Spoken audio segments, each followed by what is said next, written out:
Crocodile Paradox. Imagine for a moment your child has been taken by a crocodile. You're standing at the edge of a river, your heart pounding, your breath shallow. The crocodile stares at you with its cold, unblinking eyes and says, "I will return your child, but only if you can correctly guess what I will do next." In that moment, everything freezes. This isn't just a life or death situation, it's a logical trap. No matter what you answer, you're stepping into a paradox. This is more than just a predator and its prey. It's a profound exploration of knowledge, logic, and the limits of certainty. Let's carefully walk through this tangled web of reasoning. You have two possible answers to give the crocodile. First scenario. You predict that the crocodile will return your child. If the crocodile plans to return your child, your prediction is correct and everything aligns. Your child is returned safely. But if the crocodile plans to keep your child, your prediction is wrong and the crocodile isn't bound to return the child. In this case, everything remains logically consistent because the outcome depends entirely on whether your prediction aligns with the crocodile's intentions. But the second scenario is where things get trickier. Here, you predict that the crocodile will not return your child. If the crocodile plans to keep your child, your prediction is correct. However, now the crocodile is forced to return your child because your prediction was accurate. This creates a contradiction because the crocodile cannot both keep the child and fulfill its promise to return the child when your prediction is correct. On the other hand, if the crocodile plans to return your child, your prediction is wrong, and by the terms of the agreement, the crocodile should not have returned the child in the first place. Here, the crocodile is caught in a paradox. It cannot fulfill its promise without stepping into logical contradictions. So what's really going on here? The crocodile paradox is a classic example of a self-referential paradox, like the famous liar's paradox. This statement is false. If the statement is true, it must be false. But if it's false, then it must be true. The crocodile paradox operates on the same slippery logic where the crocodile's promise collapses under its own weight. It's not just a puzzle about predator and prey, but about the nature of promises, trust, and logic.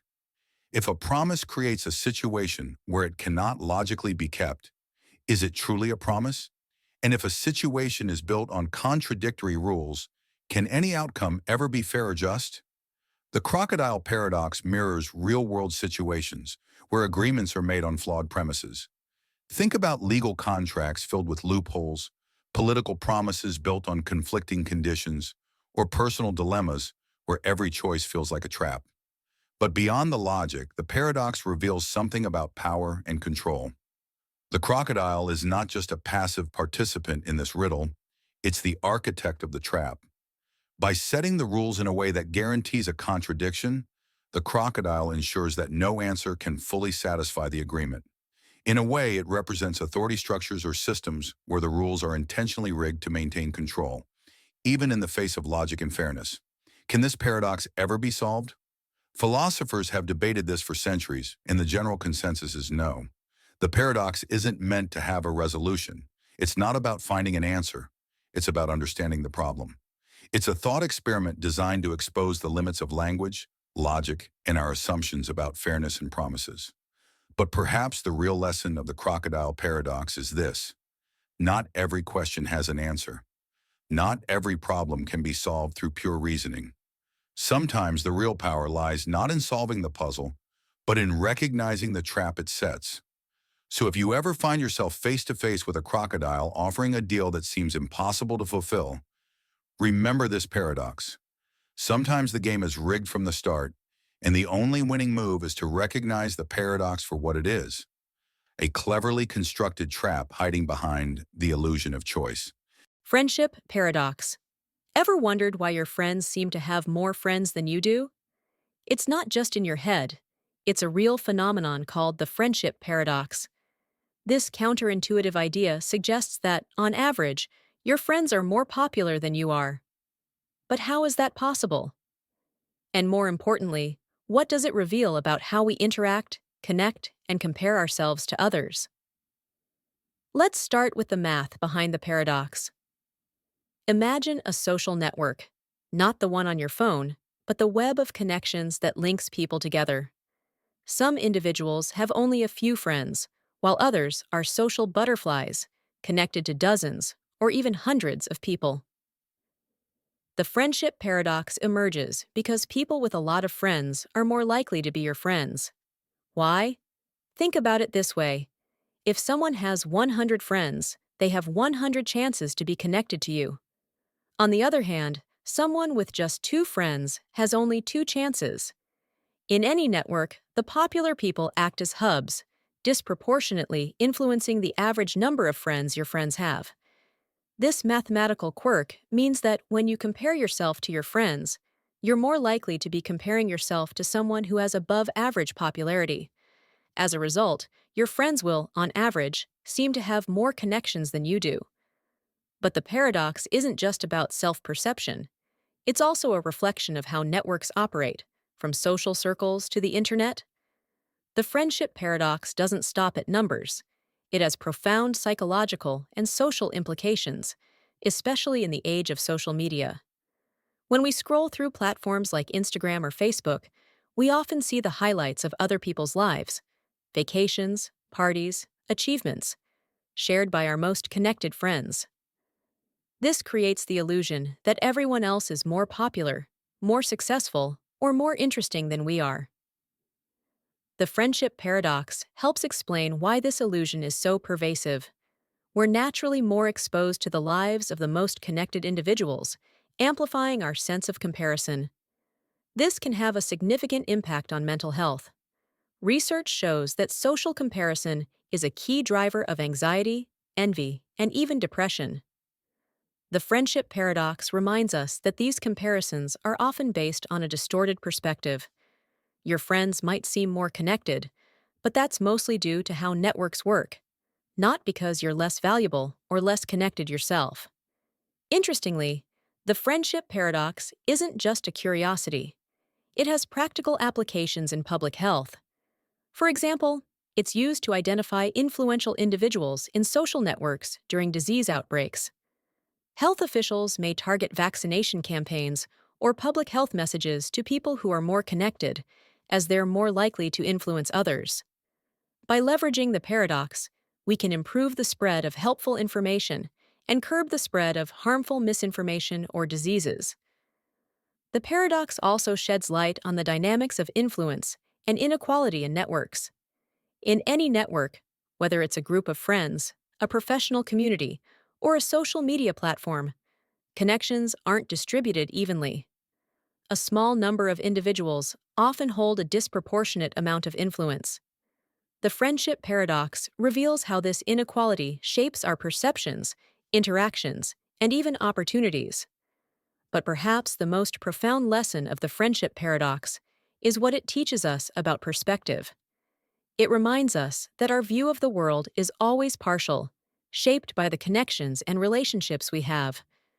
Just as your friends seem more popular, your perception of other aspects of life, success, happiness, or wealth, might be skewed by the people you're exposed to. The paradox invites us to question these perceptions, recognize their limitations, and focus on what truly matters. The friendship paradox isn't just about numbers. It's about understanding how we relate to others and how networks influence our lives. It challenges us to rethink the way we compare ourselves to others, to see beyond the surface of popularity, and to appreciate the unique connections we have. Because in the end, it's not about how many friends you have. It's about the depth, meaning, and quality of those relationships. And no paradox can take that away from you. Grandfather Paradox. Imagine you've discovered a time machine. After all, traveling to the past is the ultimate dream, right? Now you can witness history with your own eyes, share knowledge from the past, and maybe even change the course of history. But one day a bold thought crosses your mind. What if I went back in time and killed my grandfather? What would happen then? By doing this, could I create a historical change? But here's the twist. This thought could lead to a tragic contradiction. The grandfather paradox lies at the heart of this conflicting idea. The concept of time travel has been the subject of science fiction films and books for years. The idea of changing the past, holding the power to shape the future, these are thrilling concepts that captivate our minds. But think for a moment. Time itself seems to have an inherent structure, a reflection that keeps everything in place. Now, to understand this paradox, we need to ask a fundamental question about how time works. If I go back in time and kill my grandfather, how would I even be born? Let's begin laying the groundwork. Traveling to the past disrupts the linear flow of time. Like a stone dropping into a pond, this disruption creates ripples, and these ripples can change certain points in time. This is a situation where your grandfather's existence becomes necessary, but if I kill him, I've effectively prevented my own birth. If I'm never born, how can I invent the time machine in the first place? And if I didn't invent the machine, I wouldn't be able to go back and kill my grandfather. This leads to a paradox where the past and future are locked in a self-destructive loop. Time seems to collapse in on itself. Now let's think a bit deeper. If someone goes back in time and kills their grandfather, two possibilities emerge.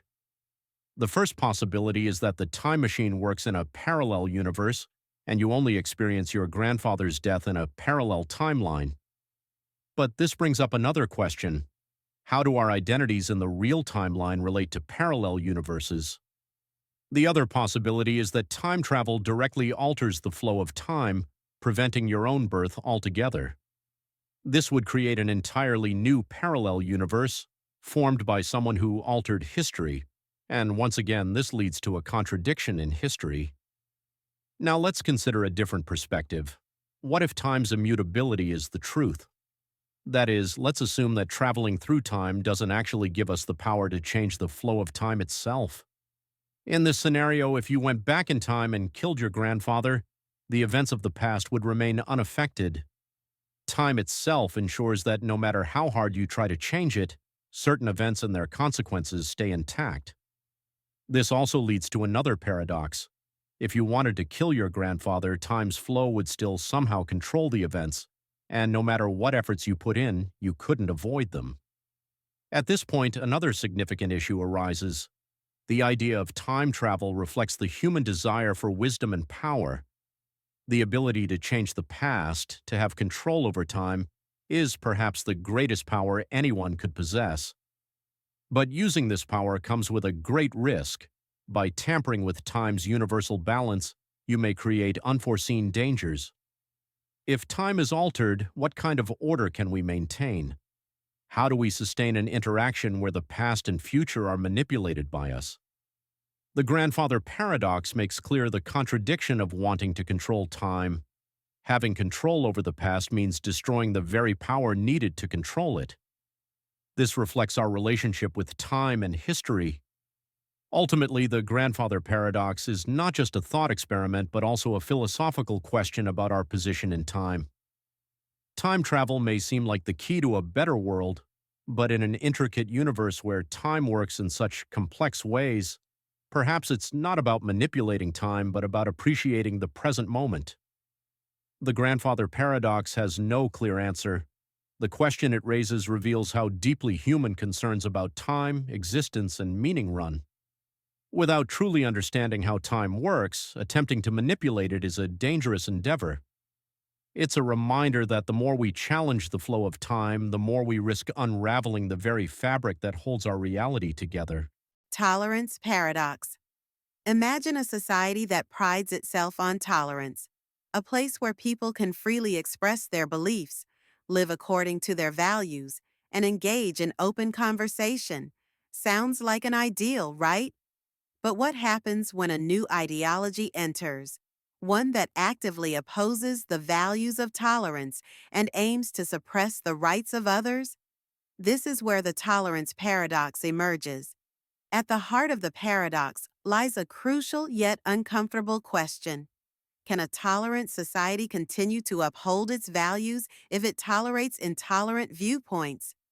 On one hand, tolerating intolerance seems to contradict the very essence of a free society. But on the other hand, denying those intolerant views could undermine the society's foundational principle of tolerance itself.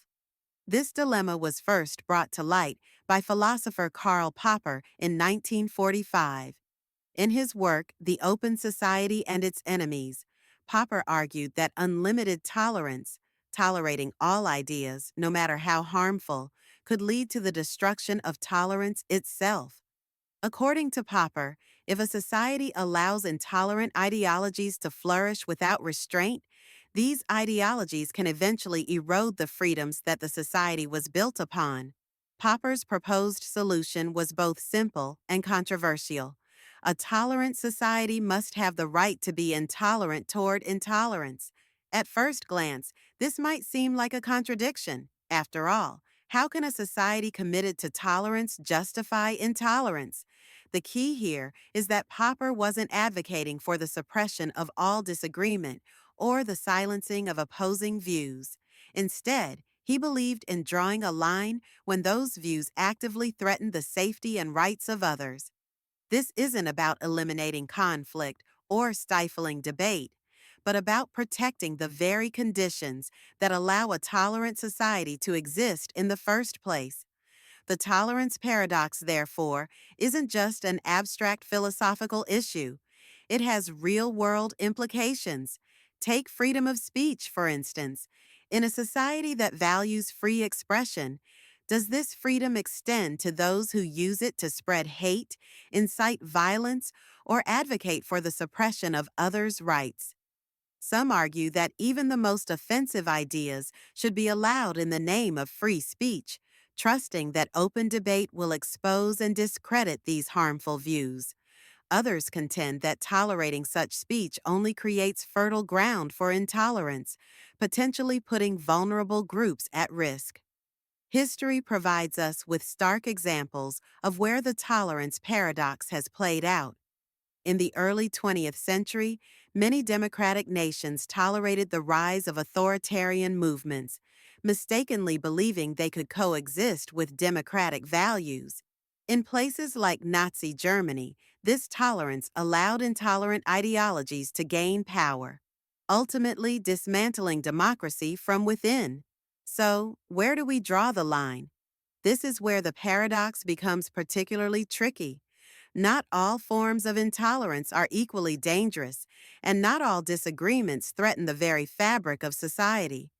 Disagreeing with someone's political views or cultural practices doesn't equate to advocating for their suppression.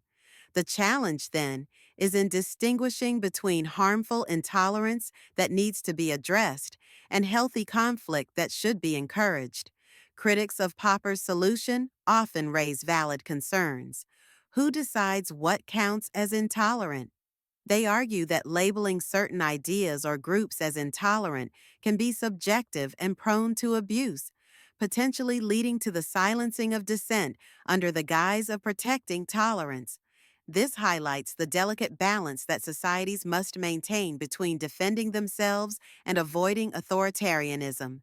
The tolerance paradox also taps into deeper issues of human psychology and group dynamics. Intolerance often stems from fear, ignorance, or a sense of threat.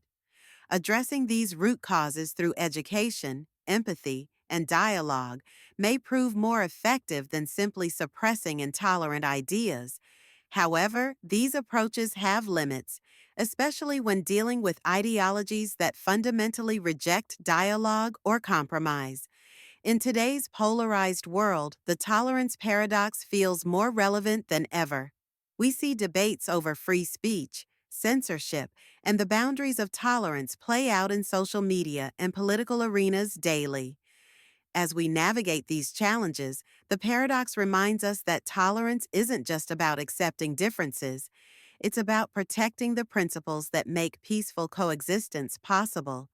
So, what can we learn from the tolerance paradox? First, it teaches us that tolerance has limits, limits that are essential for preserving the values we cherish. Second, it pushes us to think critically about how we respond to intolerance, whether through open dialogue, legal protections, or, in extreme cases, restrictions. Finally, it reminds us that a tolerant society isn't passive. It requires vigilance, courage. Paradox of choice. Imagine you're standing in the middle of a supermarket. in front of a wall of peanut butter. You want to grab a jar, and yet there's this overwhelming sense of indecision. You see organic peanut butter, creamy peanut butter, crunchy peanut butter with added protein, peanut butter with honey, and, believe it or not, peanut butter with chocolate chips. You start asking yourself, which one do I pick? Which one is the best? What if I make the wrong choice? This is the paradox of choice in action. At first glance, the idea of having an abundance of choices might seem appealing. More choices are supposed to lead to greater freedom and ultimately greater happiness, right? After all, the more options we have, the more likely we are to pick the one that is perfect for us. But the paradox reveals that the more choices we are given, the less satisfaction we end up feeling. Let's dig deeper into this. Think about it. When you were a kid, and there were only 2 or 3 flavors of ice cream to choose from, making a decision was easy. You'd pick one, enjoy it, and that would be the end of it. Now, when you walk into an ice cream parlor, you might be faced with 50 different flavors, and making a decision feels like a life-altering event. You ask yourself, what if I pick the wrong one? What if the one I didn't choose was better? This phenomenon doesn't just apply to ice cream or peanut butter. It stretches to nearly every aspect of modern life. Whether we're choosing a restaurant, buying a car, or picking a career path, the sheer volume of choices we face can cause anxiety. It leads to a phenomenon called decision fatigue, where our ability to make decisions declines the more we're forced to make. And this, paradoxically, ends up making us less happy. Here's the catch. It's not just about making the right decision. It's about the freedom to choose. The more options we have, the more our brains begin to focus on the opportunity cost, the idea that by choosing one thing, we are missing out on something else. We start wondering, could there have been a better option I didn't see? This sense of loss or regret creeps in, even though we've made a perfectly good choice. The fear of making the wrong decision is often worse than the decision itself. But this isn't just a theoretical problem. It has real-life consequences. Think about how this plays out in the dating world, for example. Online dating apps have made it so that we are constantly presented with new options. Swipe left, swipe right, match with someone, and instantly be confronted with new possibilities. This endless stream of potential partners creates a paradox. Rather than leading us to better, more fulfilling relationships, it often leads to more dissatisfaction and disconnection. We start to think, is this the best person I could be with? Or is there someone better out there? Now, this isn't to say that choice is inherently bad. It's important to have options in life, and the freedom to choose can be empowering. But what we need to understand is that too much freedom, too many choices, can paralyze us. It can create a sense of overwhelm that prevents us from making decisions at all. And even when we do make a decision, we may feel less happy with our choice because of the constant fear that we might be missing out on something else. Let's take a step back and think about how this affects our daily lives. How often do you spend hours looking for the perfect item to buy online, only to end up buying something random because you're exhausted from the process? Or perhaps you spend hours researching your next vacation destination, only to feel more confused than ever because every option seems like it could be the best, but you're not sure which one will truly satisfy you. The more information we have, the more we doubt ourselves, which leads to less satisfaction with the choices we make. One of the key problems with too many choices is the fear of missing out. FOMO. FOMO doesn't just apply to social media or events. It applies to our purchases, career decisions, and even the relationships we choose to invest in. We can't help but wonder, what if I could have chosen something better? What if there's something I missed out on by making this decision? At the core of this paradox is a concept known as regret aversion. We don't want to regret our choices, so we delay them or avoid them altogether. But this avoidance only makes the problem worse. The fear of regret stops us from committing to anything at all, and as a result, we end up feeling stuck, unable to make decisions with confidence.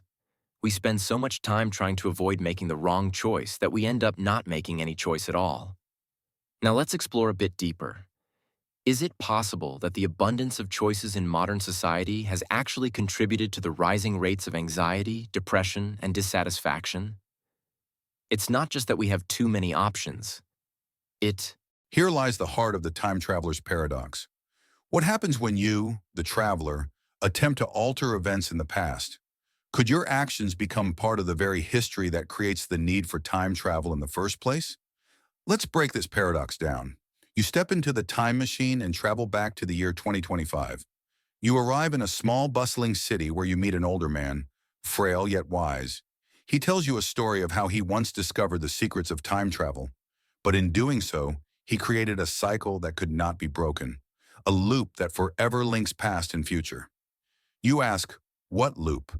He tells you that he too was once you, the very same person, traveling through time and attempting to stop an event from happening. His goal was simple: prevent a tragic accident from occurring. But by attempting to change that event, he inadvertently caused it. His actions in the past set in motion the very chain of events that would lead to the creation of time travel. In essence, he couldn't stop it, and neither can you. Let's think about this. You've just been given the keys to the past, the ability to shape the future. But there's a catch. Every action you take in the past must eventually lead to the discovery of time travel, because if it doesn't, you'll never get the opportunity to go back in time and change it in the first place. It's a cycle, a paradox that can't be avoided, no matter how hard you try.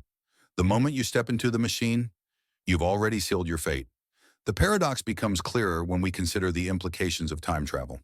If you go back in time and stop the event from happening, then your motivation for traveling back no longer exists. If you never traveled back, the event could never have been prevented in the first place.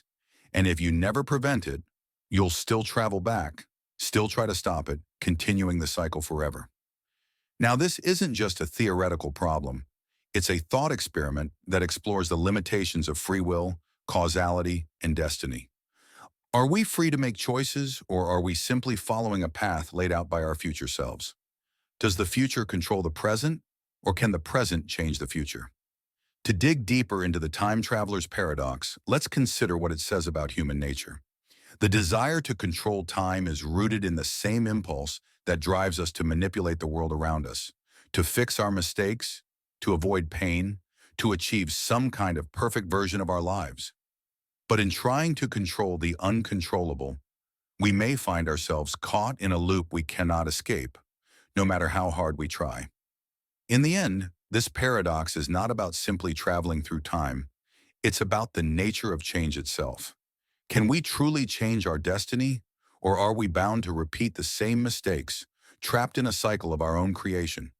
Are we destined to live out the same moments, no matter how much we wish to alter them? What if time travel itself is the greatest illusion of all?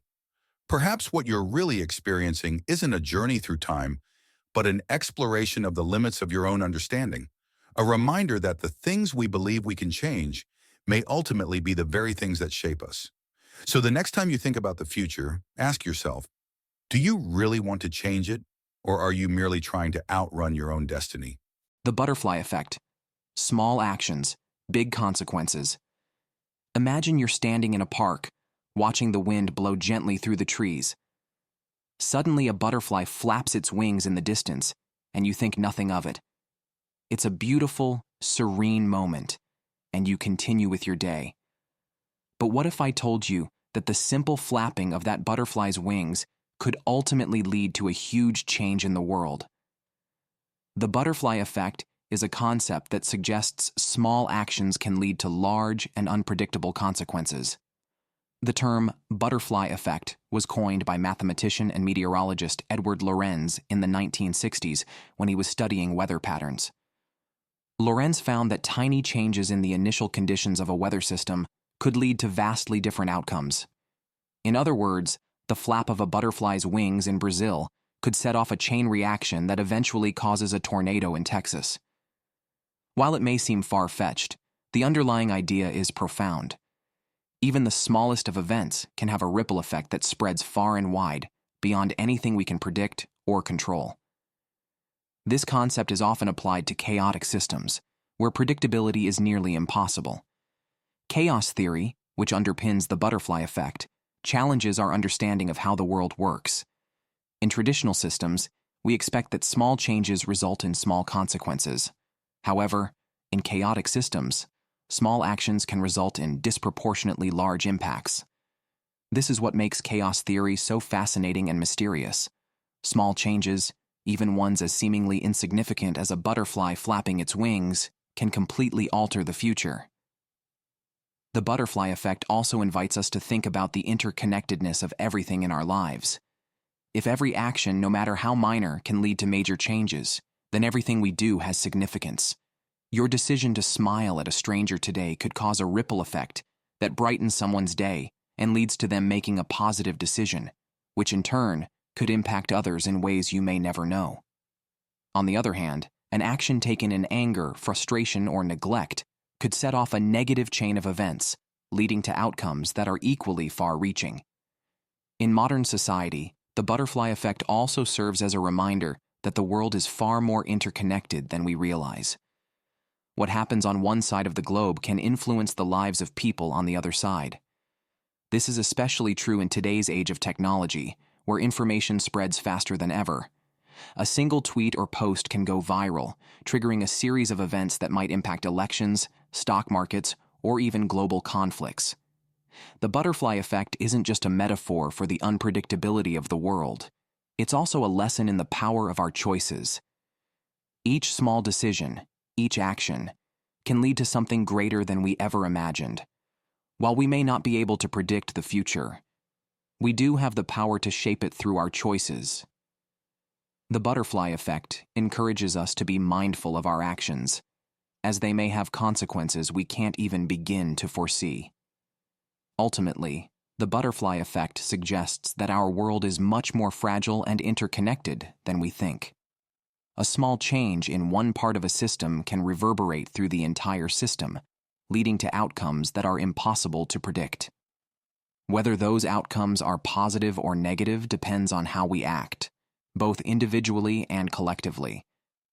So, the next time you see a butterfly flutter by, take a moment to reflect on the vast and unpredictable impact of the seemingly insignificant things in life. The Barber Paradox. Who shaves the barber? Imagine a small town with a barber who is known for his impeccable grooming skills. The barber has a very particular rule. He shaves all the men in the town who do not shave themselves, and only those men. If a man shaves himself, he is not shaved by the barber. But if he doesn't shave himself, then the barber will shave him. The question is simple but perplexing. Who shaves the barber?